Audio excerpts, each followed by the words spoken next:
അനുഗ്രഹിക്കപ്പെട്ട നല്ല സമയത്തിനായി ഞാൻ ദൈവത്തെ സ്തുതിക്കുന്നു, സ്തോത്രം ചെയ്യുന്നു.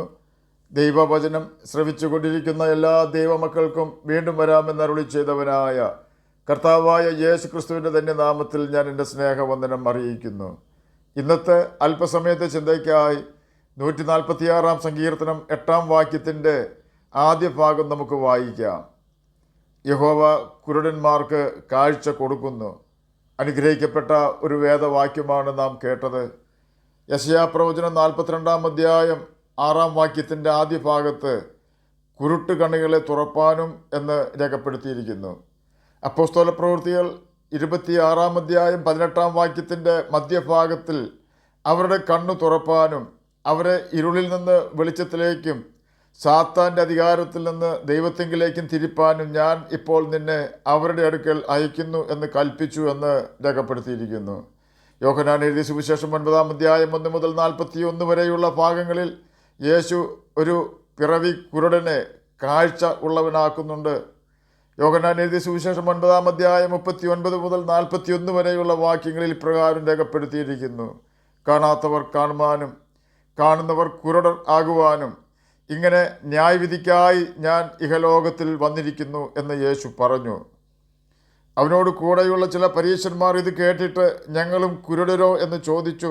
യേശു അവരോട്, നിങ്ങൾ കുരുടർ ആയിരുന്നു എങ്കിൽ നിങ്ങൾക്ക് പാപം ഇല്ലായിരുന്നു. എന്നാൽ ഞങ്ങൾ കാണുന്നു എന്ന് നിങ്ങൾ പറയുന്നത് കൊണ്ട് നിങ്ങളുടെ പാപം നിൽക്കുന്നുവെന്ന് പറഞ്ഞു.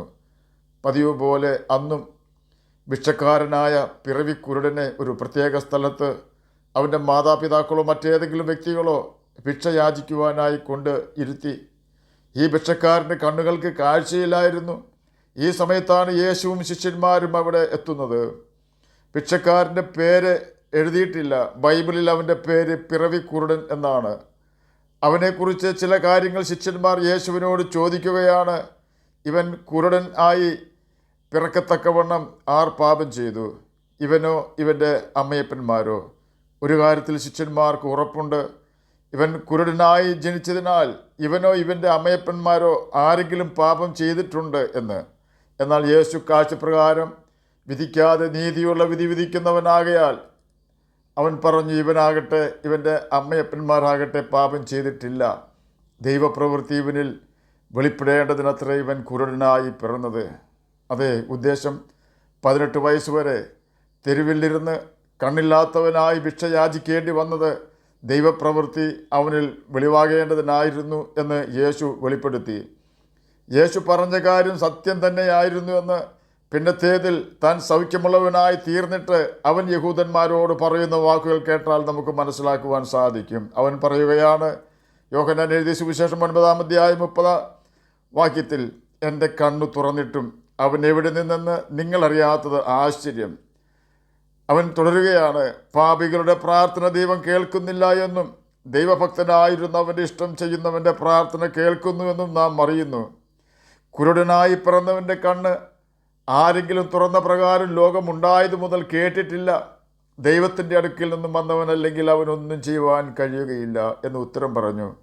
യോഹന്നാൻ എഴുതിയ സുവിശേഷം 9 അധ്യായം 31 മുതൽ 33 വരെയുള്ള വാക്യങ്ങളാണ് നാം കേട്ടത്.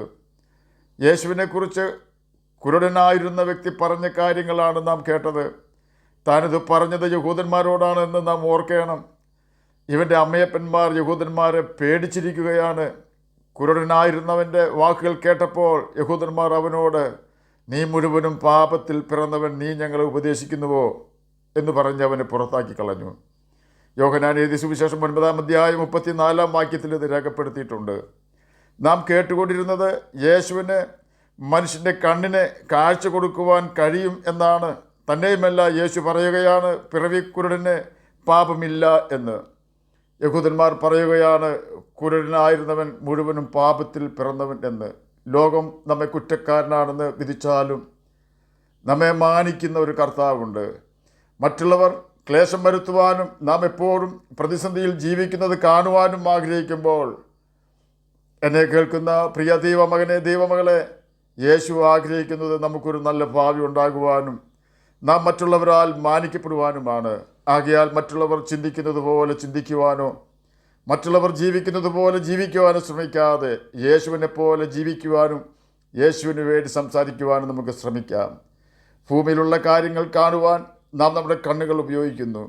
എന്നാൽ കാര്യങ്ങൾ വേണ്ട വിധം മനസ്സിലാക്കണമെങ്കിൽ നമ്മുടെ അകക്കണ്ണ് തുറക്കേണ്ടത് അത്യാവശ്യമാണ്.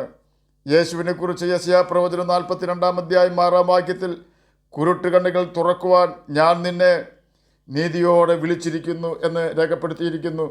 ഈ കണ്ണ് യാഥാർത്ഥ്യങ്ങളെ തിരിച്ചറിയുന്നതിനുള്ള കണ്ണ് ആണ്. ദൈവത്തെ തിരിച്ചറിയുന്നതിനുള്ള കണ്ണാണത്. ദൈവത്തെ തിരിച്ചറിയാതിരിക്കുവാൻ സാത്താൻ മനുഷ്യൻ്റെ കണ്ണ് കുരുടാക്കിയിരിക്കുന്നു. യേശുവിൻ്റെ ആത്മാവിനല്ലാതെ ആ കുരുട്ട് കണ്ണ് തുറക്കുവാൻ കഴിയുകയില്ല.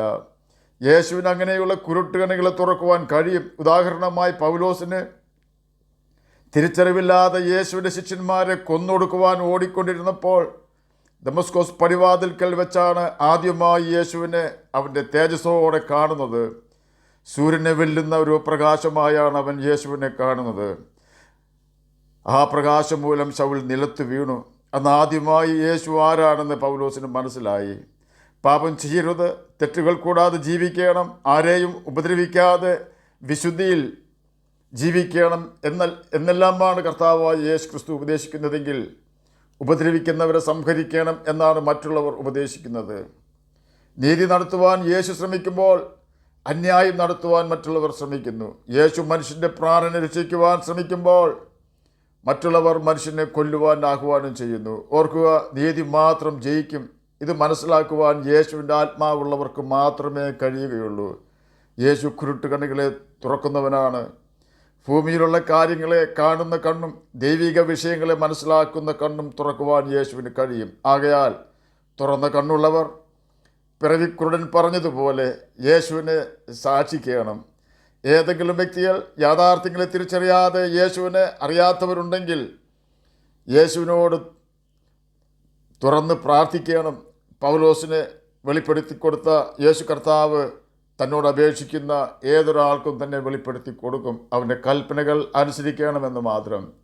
യേശുവെ, യാഥാർത്ഥ്യങ്ങളെ തിരിച്ചറിയേണ്ടതിൻ്റെ കണ്ണുകൾ തുറക്കണമേ എന്ന് പ്രാർത്ഥിച്ചാൽ നിശ്ചയമായും യേശു കർത്താവ് നമ്മുടെ കണ്ണുകൾ തുറക്കുക തന്നെ ചെയ്യും. സകല രോഗങ്ങളെയും സൗഖ്യമാക്കുന്നവനാണ് കർത്താവായ യേശു ക്രിസ്തു. കുരുട്ട് കണ്ണുകളെ തുറക്കുന്നവനാണ് കർത്താവായ യേശു ക്രിസ്തു. ആ യേശുവിനെ അവനെ അനുസരിച്ചുകൊണ്ട് നമുക്ക് പിൻപറ്റാം. അതിന് കർത്താവ് നമ്മെ സഹായിക്കട്ടെ എന്ന് പ്രാർത്ഥിച്ചുകൊണ്ട് ഞാൻ എൻ്റെ വാക്കുകളിൽ നിന്ന് വിരമിക്കുന്നു. നമുക്ക് പ്രാർത്ഥിക്കാം. ഞങ്ങളെ സ്നേഹിക്കുന്ന സ്വർഗീയ പിതാവേ, നല്ല വചനത്തിനായി അങ്ങയെ സ്തുതിക്കുന്നു, സ്തോത്രം ചെയ്യുന്നു. എന്നെ കേൾക്കുന്ന ഏതെങ്കിലും പ്രിയപ്പെട്ടവർ അങ്ങയെ തിരിച്ചറിയാതിരിക്കുന്നുവെങ്കിൽ അവരുടെ കുരുട്ട് കണ്ണുകൾ അങ്ങ് തുറന്നു കൊടുക്കണമേ. അങ്ങയുടെ കൽപ്പനകൾ പ്രമാണിച്ചുകൊണ്ട് ജ്യോതിഷികളെപ്പോലെ ഈ ഭൂമിയിൽ തിളങ്ങുവാനും നിത്യജീവനാവകാശികളാ തീരുവാനും ഞങ്ങളെ സഹായിക്കണമേ. പഠിക്കുന്ന കുഞ്ഞുങ്ങൾക്ക് പഠിക്കുവാനുള്ള ബുദ്ധിയും ജ്ഞാനവും ഓർമ്മശക്തിയും കൊടുക്കണമേ. രോഗത്താൽ ഭാരപ്പെടുന്നവർക്ക് രോഗസൗഖ്യം കൊടുക്കണമേ. പ്രാർത്ഥന കേട്ടതിനായി സ്തോത്രം. യേശുവിൻ്റെ നാമത്തിൽ തന്നെ ആമേൻ. കർത്താവ് എല്ലാവരെയും അനുഗ്രഹിക്കട്ടെ.